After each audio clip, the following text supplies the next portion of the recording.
اوكي، تعالوا بقى اقول لكم الجورنال اليوميه. اوكي، الحاجات اللي انا بعملها كل يوم. يعني مش الشهري. انا وريتكم قبل كده الجورنالينج بتاعت كل شهر، ده بقى بتاع اللي احنا بنعملها كل يوم. اول حاجه تكتبوا انتوا بتشكروا ربنا على ايه. تمام، اكتبوا 3 حاجات. لو حابين تكتبوا اكتر انتوا حاسين بايه النهارده. اكتبوا برضو 3 حاجات. مبسوطين، زعلانين، متحمسين لحاجه معينه كده يعني. وايه اللي انتوا بتعملوا له manifestation، يعني حاجة بتتمنوا ان هي تحصل قريب او تحصل على المدى البعيد ايا كان. يعني شوفوا برضو براحتكم، اكتبوا 5 حاجات او اكتر.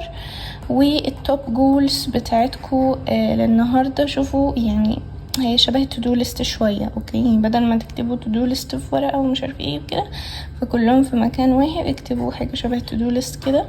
today's movement اللي هو الحركه بقى بتاعتكم، رياضه، تروحوا تمرين، تروحوا النادي. انا عن نفسي همشي بلو صراحه يعني.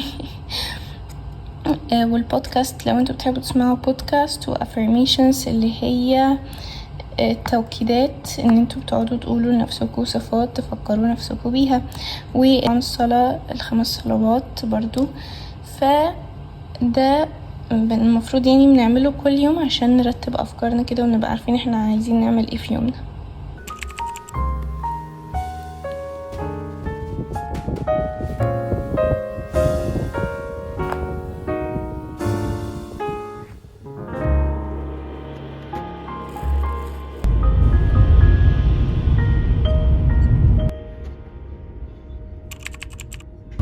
الكتاب بتاع كريستينا لوران ده بتاع The Honeymooners، انا كنت بدأته في الدراسة، وهو يا جماعة حلو جدا بجد، لذيذ قوي. هو بيتكلم، انا مش عايزة احرق لكم القصة، بس هو فيما معناه يعني انه كان في 2 توينز. كان واحدة حظها حلو جدا، بيجيلها حاجات فور فري وبرودكتس فور فري وكل حاجة مدلعة يعني، وكان بتكسب يناصيب كتير قوي. عارفين اليانصيب اللي هي بتبقى حاجات حظ وكده. من كتر ما هي حظها حلو. اما اختها التانية دي ما كانش حظها حلو خالص، واي حاجة بتحصل لها او اي حاجة مميزة في حياتها بتحصل لها بتقلب بدراما وكده، لحد ما حصل حتى الويدنج اللي هو الفرح بتاع اختها اللي حظها حلو دي كان اتقلب بقى. حصل حاجة كده معينة خلت حظها وحش، انا مش عايزة احرقه لكم. فالعكس بقى، اختها اللي هي حظها حلو دي، اللي قصدي مش حظها حلو، انا متلخبطه من كتر ما انا متحمسه تقريبا ان انا اكمله. اللي مش حظها حلو قلب حظها حلو بس وكده. هو عامه قصه رومانسيه يعني. فايوه، هو عامه الكتاب ورا حارق. هصور لكم الكتاب من ورا عشان لو حابين تقروا النبذه اللي عنده. اهو بصوا، ممكن توقفوا تقروا، بس خلي بالكوا ان هو مش لكل الفئات العمرية. اظن لازم تبقوا كبار يعني شوية عشان تقروه. انا بسكيب صراحة الصمت يعني.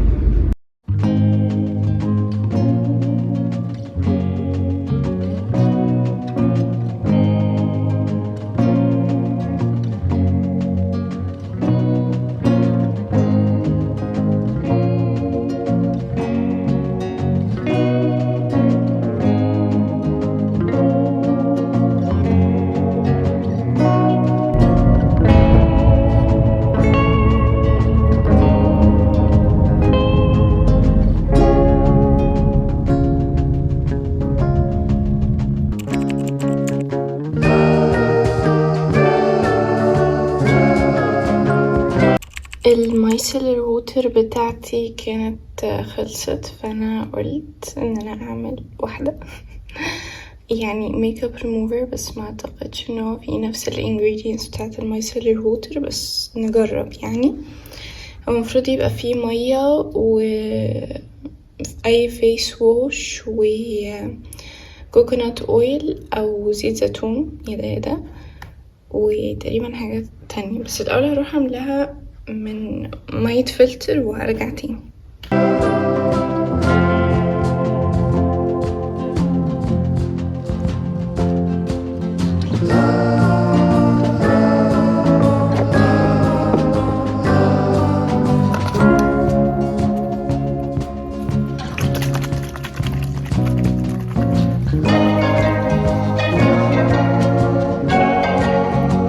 عايزة اعرف ايه اللي عينينا شايفاه ده. هي مش دي الأوضة اللي انا كنت مفروض مرتباها من في الفيديو اللي فات حرفيا، ولا انا نسيت؟ وده الدريسنج روم. يعني بصوا، الخطة كالآتي: اولا هطبق كل الهدوم اللي هي دي واللي على الكرسي، فيها شتوي فيها صيفي، فانا هفجر اوت مين ايه وايه وايه هيتحط فين وكده. وهرتب السرير واشيل اي بقى حاجات تانية وكده. يعني انا عايزة اخلصها قبل بالليل علشان المفروض هنخرج بعدها نروح grocery shopping، نشتري حاجات ناقصانا وكده. فانا عايزة كل ده يبقى خلصان اوكي في ساعة. لا بس ان شاء الله المرة دي تبقى ساعة بجد، او ساعة ونص عشان نبقى واقعيين يعني. يلا بينا.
واخيرا خلصت الدريسنج روم، نظفتها وكل حاجة.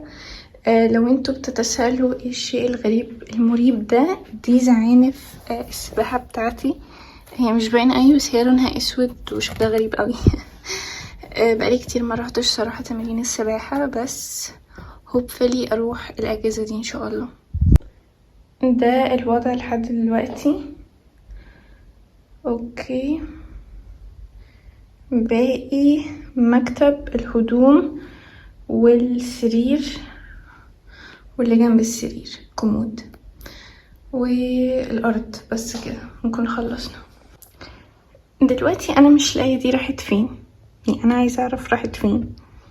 يعني هما كانوا واقعين نصهم او ربعهم، بس دي برضو راحت فين. هنلاقيها.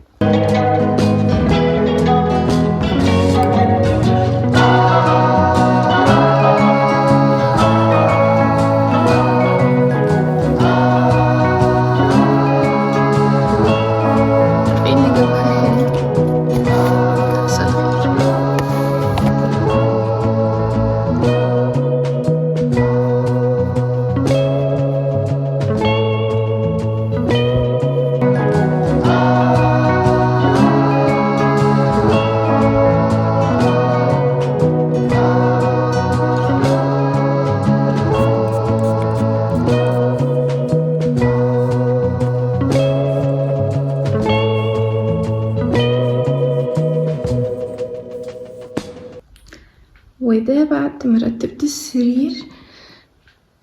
فهنقل باقي بس الهدوم، هنقلها كلها هنا واشوف الشتوي من الصيفي وابدأ بقى ارتبهم في الدريسر ده.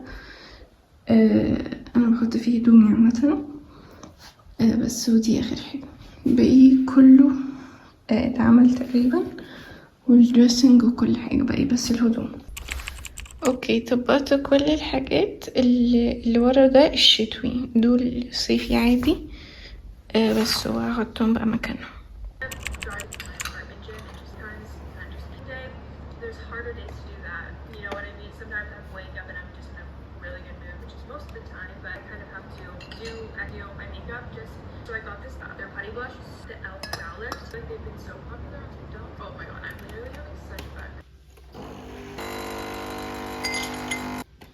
Just know that wherever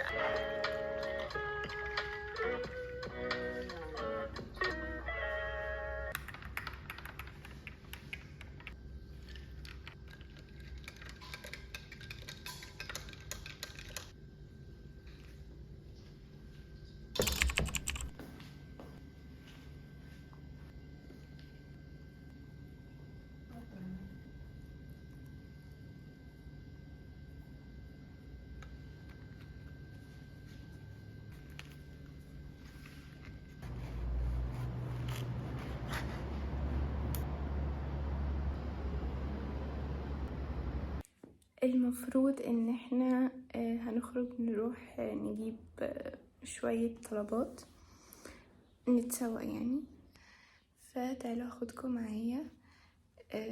طبعا في ناس بتكتب ليست هي عايزة ايه، بس الموضوع ابسط من كده، احنا بنبعتهم على الواتساب وبنبص عليهم خلاص، مش مهم.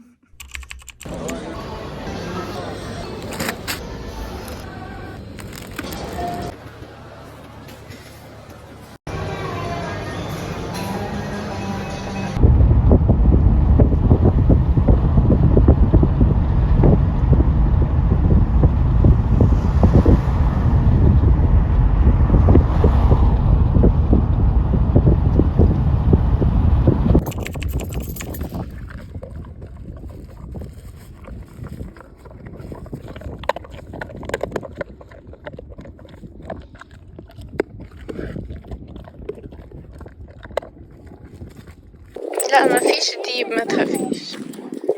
لا ما فيش ديب، اولا بلو معانا يعني، ما تخافيش. كده هتمسكوا شوية احنا قلنا. طب ماشي، بس ما تفلتهوش منك عشان هو نفسه يهرب.